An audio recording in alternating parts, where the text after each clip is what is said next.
अस्सलाम वालेकुम, कैसे हैं आप सब लोग। आज मैं आप लोगों के साथ एक सकुलेंट प्लांट को डिस्कस करूंगी और एक हार्डी सकुलेंट प्लांट है जिसका नाम है हेवरथिया। और मेरे पास इसकी 3 टाइप्स हैं, वो मैं तीनों टाइप्स भी आपके साथ शेयर करती हूँ। इसके अलावा इसकी केयर, इसकी प्रोपगेशन, एवरीथिंग आपके साथ डिस्कस करूँगी। और ये जो मेरा प्लांट है ना हेवरथिया का, इसको देखें ना, ये ओवर ग्रोथ हुआ हुआ है। इसकी प्रोपगेशन जो मैंने करनी है ना, वो भी आपके साथ शेयर करूँगी।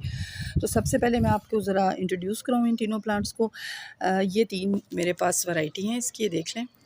और जो ये वाला है ना, इसको कहते हैं, ये भी हेवरथिया ही है लेकिन इसको हेवरथिया साइम्बिफॉर्मिस कहते हैं, ठीक है। इसके एजेस देखें ना आप, ये जैसे जैसे सर्दियाँ आती हैं ना, और सर्दियों के अलावा इसको धूप में जब रखते हैं ना, इसको जितनी सफिशेंट लाइट ज़रूरत होती है वो जब मिलती है ना, तो इसके एजेस जो हैं रेड हो जाते हैं। इसके अलावा मेरे पास एक हेवरथिया की ये टाइप है, इसको कहते हैं हेवरथिया ज़ेब्रा, क्योंकि आप देखें ना, इसके लीव्स के ऊपर जिस तरह ज़ेब्रा के ऊपर लाइंस होती हैं उस तरह से हैं, तो उस रिजेम्बलेंस से ना इसको हेवरथिया ज़ेब्रा कहते हैं। और इसके अलावा एक मेरे पास ये हेवरथिया है, इसका नाम है हेवरथिया लिबीफोलिया। तो ये देखें, ये इसकी भी प्रोपगेशन करना बहुत ईजी है क्योंकि इसके बेबी प्लांट्स काफ़ी सारे रेडी हो गए हैं। हेवरथिया जो है ना, ये एक पेरिनियल प्लांट है। अगर आप इसको लगा लेंगे ना, तो ये सालों साल आपके पास रह सकता है अगर इसकी प्रॉपर केयर की जाएगी। इतना ज़्यादा ये नहीं है कि आपके गार्डन में या आपके घर में 1 साल लगा है और दूसरे साल नहीं होगा। ये सालों साल चलने वाला प्लांट है, लेकिन इसकी प्रॉपर बस केयर होनी चाहिए। अच्छा, इसके अलावा ये होता है कि इसकी तकरीबन 100 से ज़्यादा स्पीशीज़ हैं, और ज़्यादा को डिफरेंशिएट जो उन स्पीशीज़ को आपस में किया जाता है ना, वो इनके लीव्स के साइज़ और इनके ऊपर जो मार्किंग होती है ना, उससे किया जाता है। अब जैसे देखें ना, ये भी है वर्थिया है और ये भी है वर्थिया है, दोनों के ऊपर लाइन्स हैं, लेकिन आप देखें इनकी वाइट लाइन्स हैं। और ये जो है वर्थिया, इसकी लाइन्स जो है ना, उनका कोई कलर प्रोमिनेंट नहीं है, और लीव्स का साइज़ भी इनका चेंज है। और इसकी तो ऊपर खैर लाइंस ही नहीं है, लेकिन इसका ये है कि इसके कॉर्नर्स जो हैं वो रेड हो जाते हैं। तो अब अगर हम इसकी लाइट को लेना, तो आप इसको सर्दियों में, तो आप जैसे मैंने अभी इनको बाहर रखा हुआ ना, आप सर्दियों में ऐसे रख सकते हैं। सर्दियों में आपको कोई इशू नहीं होगा कि इनको ज़्यादा लाइट सूरज की पड़ी है, क्योंकि उस वक़्त इतनी हीट नहीं होती है सूरज की लाइट में। तो आप सारा दिन भी अगर आपके ये सर्दियों में पड़े रहेंगे धूप में, तो कोई इनको इनके लिए नुकसानदेह नहीं है। लेकिन गर्मियों में आपका ये है कि आप इसको सिर्फ़ ये सुबह की सनलाइट तो टॉलरेट कर लेंगे 12 बजे तक की, लेकिन 12 बजे के बाद जब ये अगर सनलाइट में रहेंगे ना, तो इनका जो फॉलिएज है वो भी ख़राब हो जाता है, और इनके लीव्स जो है ना, जैसे अब ये देखें, इस तरह इनके लीव्स बर्न होना शुरू हो जाते हैं। तो गर्मियों में तो ये बिल्कुल आप इनको इस तरह से रखें कि इनके ऊपर अगर लाइट आ भी रही है ना, तो वो शेडी लाइट आ रही हो, ग्रीन शेड के नीचे आप रख सकते हैं इसको, विंडो के पास रख सकते हैं कि धूप आके गुजर गई है वहाँ से। डायरेक्ट सनलाइट ये टॉलरेट नहीं करेंगे गर्मियों में, सर्दियों में ये डायरेक्ट सनलाइट भी टॉलरेट कर लेते हैं, और इनको कोई नुकसान नहीं होता। अब अगर हम इसकी सॉइल की बात करें ना, तो इसको सॉइल जो चाहिए होती है ना, वो बिल्कुल वेल ड्रेन्ड सॉइल चाहिए होती है, कि जिसमें बिल्कुल पानी ना रुके। जैसे हम कैक्टस की सॉइल रखते हैं कि पानी आपने डाला और साथ ही पानी उसको निकल गया, क्योंकि जब आप कैक्टस में पानी या इनको देते हैं ना, तो ये विदिन 15 सेकंड के अंदर इनकी रूट्स पानी एब्जॉर्ब कर लेती हैं। उसके बाद जो पानी खड़ा है ना, वो फिर इनकी रॉटिंग की रीज़न बनता है।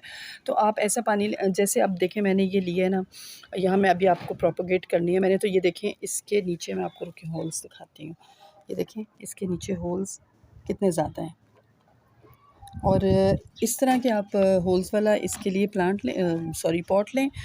और दूसरी इसकी है कि इसमें अगर आपने इसको वेल ड्रेन करना है ना, तो उसमें आप ये है कि आप ये पर्ललाइट डाल दें, ये पर्ललाइट इसमें डालें, और ये भी पर्ललाइट ही है, तो आप वो डाल लें इसमें।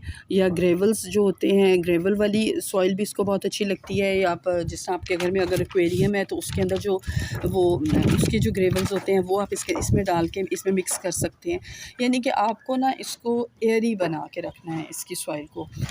उसके और भी एक तो तरीके हैं। पर्ललाइट के बारे में अगर आपको नहीं मालूम है, कुछ ऐसे व्यूअर्स भी होंगे जिन्होंने नई नई गार्डनिंग शुरू की होगी, तो मैं ऊपर एक लिंक दे दूँगी। मैंने पर्ललाइट के ऊपर भी एक वीडियो अपने चैनल पे डाली हुई है, वो आप ज़रूर देखें, आपको उससे बहुत इन्फॉर्मेशन होगी। और अच्छा, अब मैं आपको बताऊं कि इसको एयरी बनाने के लिए 1-2 चीज़ें और भी होती हैं। जैसे आप कोयला होता है ना, आप कोयले के छोटे छोटे पीस करके ना उसको भी इसमें डाल सकते हैं। वो भी आपकी इसको एरी बना देगा, जिससे इजीली इसमें पानी ठहरेगा भी नहीं और ना इसकी रूट रॉटिंग होगी। इसके अलावा जो इसकी सॉइल है वो आप इस तरह से बना सकते हैं कि आप इसमें 30% सैंड लें और 20% आप इसमें, जो मैं बनाती हूँ 20% मैं इसमें डालती हूँ कोकोपीट और 10% मैं इसमें सिर्फ सॉइल डालती हूँ। और उसके अलावा आप इसके अंदर ये ग्रेवल्स डाल दें, परलाइट डाल दें, इन सब का रेशो करके ना तो आप इनकी सॉइल बना सकते हैं।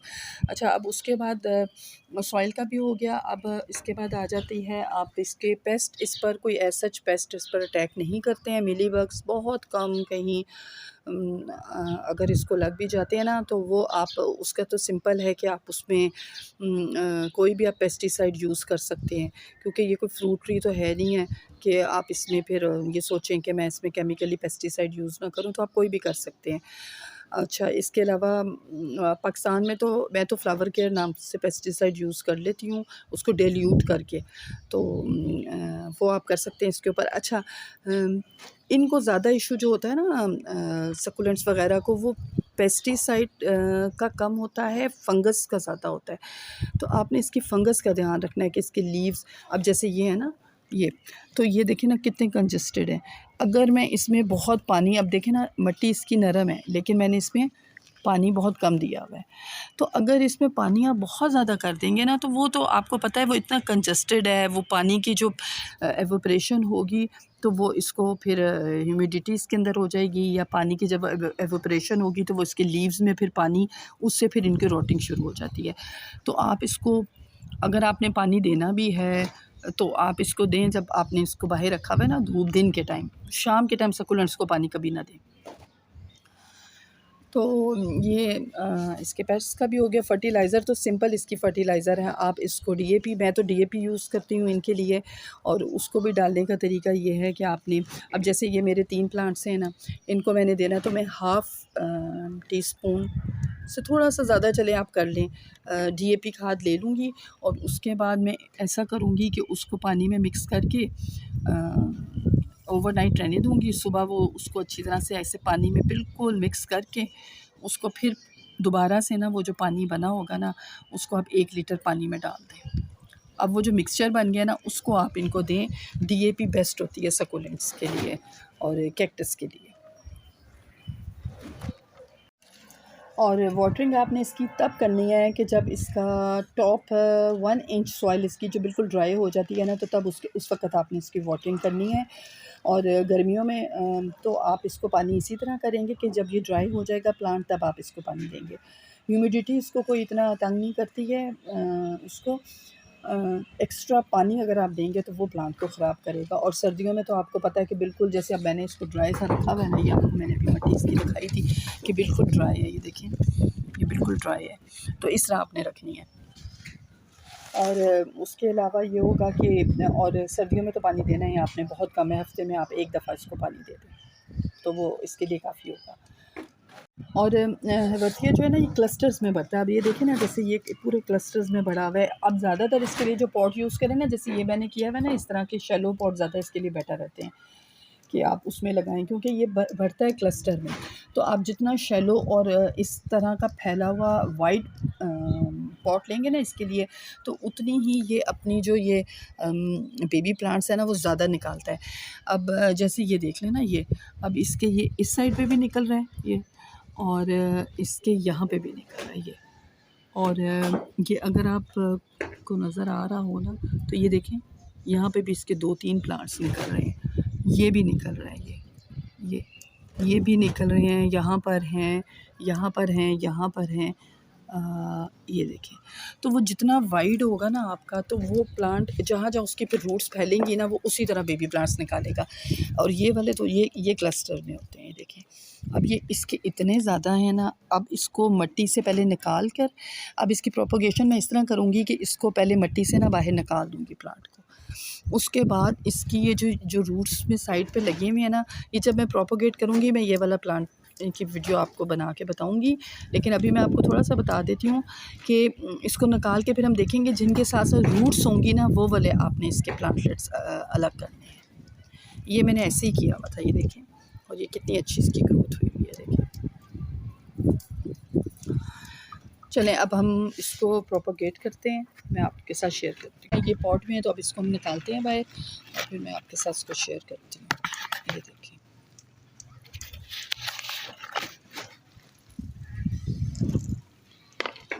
अब आप देखें कि कितना ये रूट बाउंड और कितना ज़्यादा, ये देखें अब इसमें इसके कितने ज़्यादा ये बेबी प्लांट्स हैं, ये देख रहे हैं आप लोग कितने ज़्यादा हैं। ठीक है, ये देखें ये सारे इसके साथ हैं। अब हम ये देखें ये सब अलग हो गए हैं, और ये जितने बेबी प्लांट्स निकल रहे हैं ना, ये सब इसके अलग से पॉट्स में आप लगाएं तो सब अलग से प्लांट्स बन जाएंगे। तो मैं आपको ना ये सब सेपरेट करके दिखाती हूँ। ये देखें ना, ये अब ये देखें ये कितने ज़्यादा हैं, और वो इतने ज़्यादा बढ़ गए थे कि वो देखें रूट सब की अलग-अलग हो गई हैं, ये देखें। और ये मैं आपको सारे अभी सेपरेट करके दिखाती हूँ। बस आराम आराम से ना आपने इनकी रूट्स को अलहदा करना है, ऐसा नहीं करना कि वो उसकी दूसरे की रूट टूट जाए, यानी कि सबके साथ ना ऐसे रूट, इस तरह सबके साथ रूट लगी होनी चाहिए। तो अभी मैं आपको ये सारे सेपरेट करके ना फिर दिखाती हूँ।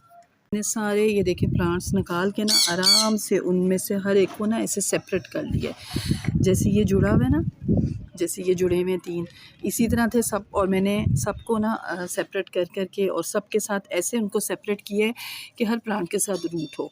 जैसे अब ये देखें इवन ये इतना छोटा है ना, इसके साथ भी रूट हो, क्योंकि रूट होगी तो वो फिर प्लांट आगे से ग्रो करेगा। तो बस आहिस्ता आहिस्ता प्लांट होगा, उसको बिल्कुल नीट करके उसमें से फालतू लीव्स निकाल के तो आपने लगाना है।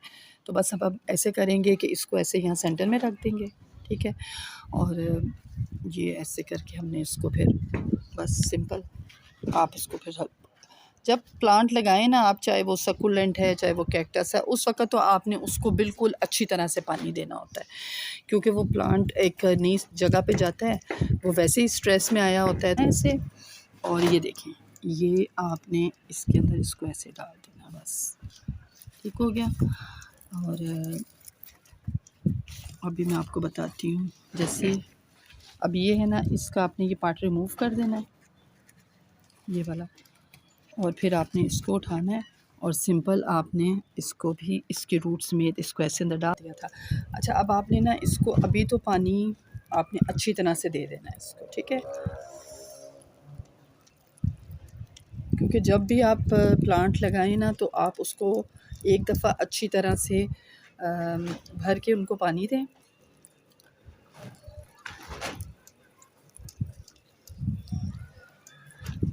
बस वेल ड्रेन्ड सॉइल हो, नीचे से पानी इनका फ़ौरन निकल जाए तो आपके प्लांट्स को कुछ भी नहीं होगा, लेकिन अगर इसमें पानी रह जाएगा तो फिर आपके प्लांट्स ख़राब होते हैं। तो ये तो हो गई इसकी प्रोपेगेशन। तो आप लोगों को मेरी इस वीडियो से काफ़ी कुछ हर्बेरिया के बारे में इंफॉर्मेशंस मिली होंगी। तो अगर आपको मेरी ये वीडियो अच्छी लगी है तो प्लीज़ इसे लाइक करें, शेयर करें और मेरे चैनल को सब्सक्राइब करें। Thank you.